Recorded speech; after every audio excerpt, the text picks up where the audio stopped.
अनंत रहस्य टीवी में आपका स्वागत है। यह हमारा पहला वीडियो है, तो कृपया हमें सपोर्ट करें और हमारे चैनल को सब्सक्राइब करें। तो फिर शुरू करते हैं आज प्रकाश की गति का सफर कुछ रोचक चीजों के साथ। अगर हम प्रकाश की गति से चलें, कल्पना कीजिए आपको एक ऐसी मशीन मिलती है जो आपको प्रकाश की गति के करीब ले जा सकती है। आप पृथ्वी से निकलते हैं और कुछ ही सेकंड में आपकी रफ्तार लगभग 3 लाख किलोमीटर प्रति सेकंड के करीब पहुंच जाती है। लेकिन यहीं से एक ऐसी यात्रा शुरू होती है जो हमारी सोच से बिल्कुल अलग है। आइंस्टीन की सापेक्षता के अनुसार कोई भी ऐसी वस्तु जिसका द्रव्यमान है वह वास्तव में प्रकाश की गति तक नहीं पहुंच सकती।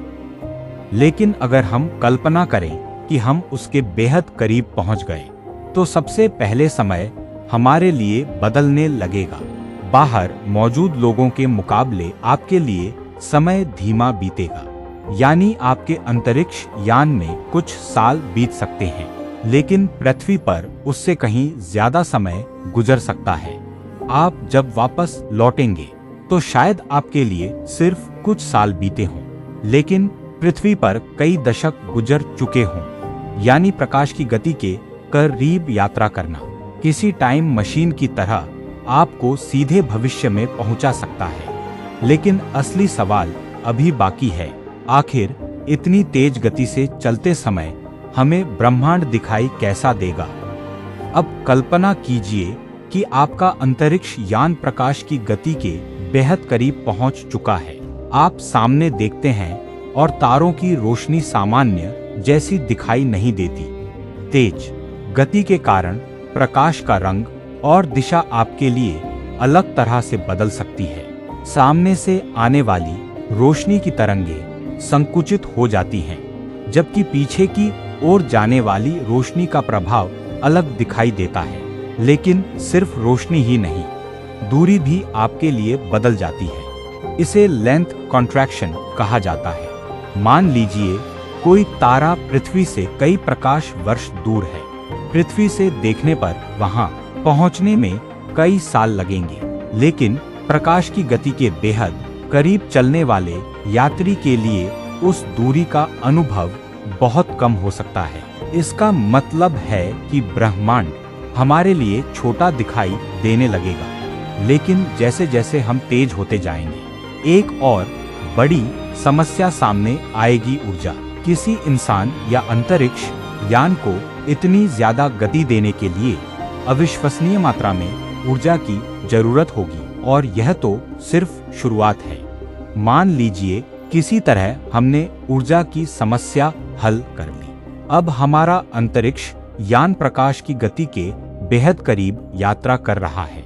सुनने में यह किसी सपने जैसा लगता है, लेकिन अंतरिक्ष में एक छोटी सी चीज भी हमारे लिए खतरनाक बन सकती है।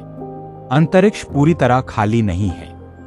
वहां धूल के छोटे छोटे कण और दूसरे सूक्ष्म पदार्थ मौजूद हैं। सामान्य गति पर वे शायद कोई बड़ी समस्या न हो, लेकिन प्रकाश की गति के करीब किसी छोटे कण से टक्कर भी जबरदस्त ऊर्जा पैदा कर सकती है। यानी हमारा अंतरिक्ष यान सिर्फ तेज नहीं होना चाहिए, उसे बेहद मजबूत सुरक्षा की भी जरूरत होगी। अब सोचिए, आप कई प्रकाश वर्ष दूर किसी तारे की ओर जाते हैं और फिर पृथ्वी पर वापस लौटते हैं। आपके लिए शायद कुछ साल बीते हों, लेकिन पृथ्वी पर रहने वाले लोगों के लिए कई दशक गुजर चुके हों। आपके परिचित लोग बूढ़े हो चुके होंगे और दुनिया पूरी तरह बदल चुकी होगी। आप तो लगभग वैसे ही लौटेंगे, लेकिन आपकी दुनिया आगे निकल चुकी होगी।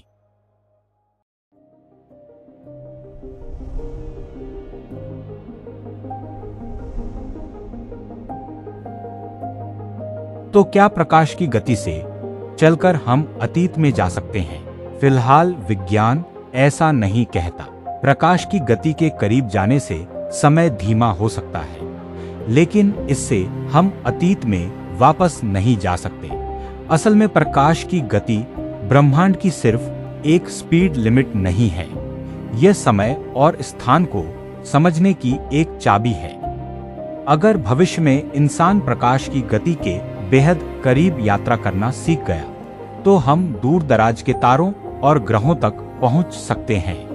लेकिन उसके साथ एक कीमत भी होगी। जब हम वापस लौटेंगे तो पृथ्वी पर हमारे मुकाबले बहुत ज्यादा समय बीत चुका होगा। और शायद यही इस पूरी कहानी की सबसे रहस्यमय बात है। प्रकाश की गति के करीब यात्रा करके हम सिर्फ अंतरिक्ष में आगे नहीं बढ़ेंगे, हम अपने भविष्य से मिलने की यात्रा करेंगे। क्योंकि ब्रह्मांड में जितनी तेजी से हम आगे बढ़ेंगे, समय हमारे लिए उतना ही अलग तरीके से बहने लगेगा। तो अगली बार जब आप रात के आसमान में किसी तारे को देखें, याद रखिए, आप शायद उसका वर्तमान नहीं बल्कि उसका पुराना इतिहास देख रहे हैं।